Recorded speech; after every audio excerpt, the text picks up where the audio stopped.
Heading for the sun? Well, if you're going to Europe, you'll need euros.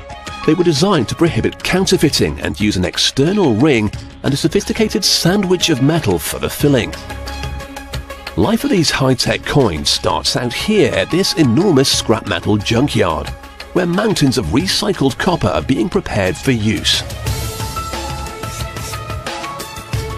They're squeezed by an immense hydraulic ram which makes giant cubes of the stuff, weighing in at 8 tons each. They're then sent to the foundry where the copper is melted down. Molten copper leaves the furnace at 1200 degrees Celsius, emitting brilliant green flames. But this is only the first step. We've got the copper into a workable form, but there's still plenty more to do. First, the metal must be cooled. The two enormous slabs that emerge from the machine weigh 70 tons between them, and you could press about 2 million coins from them in all.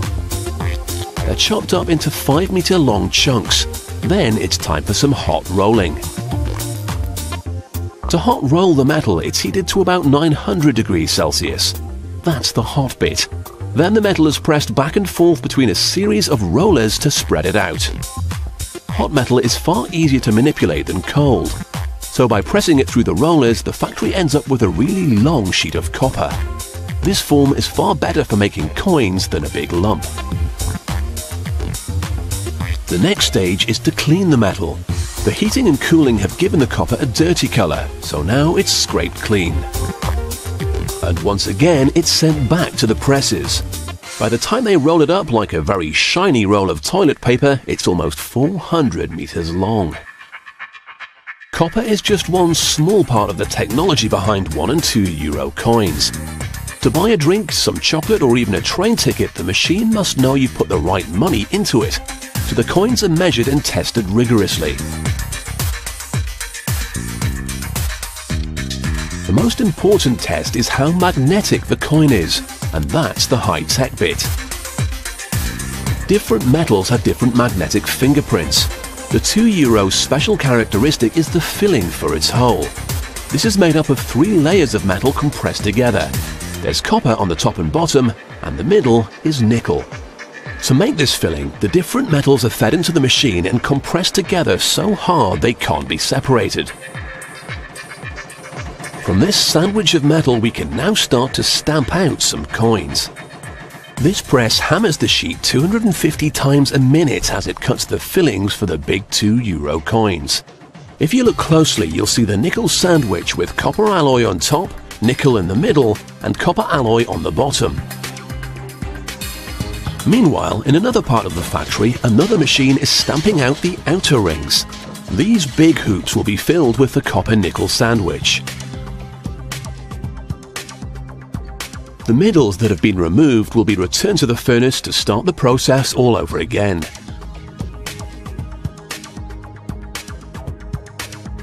The rings are a little dirty, but a quick bath in acid mixed with ball bearings grinds away the filth, leaving them sparkling and ready to be turned into money. So we've got our outer rings and we've already made up the fillings, but there's still something missing. All of our pieces are blank bits of metal. A template is needed to turn them into coins.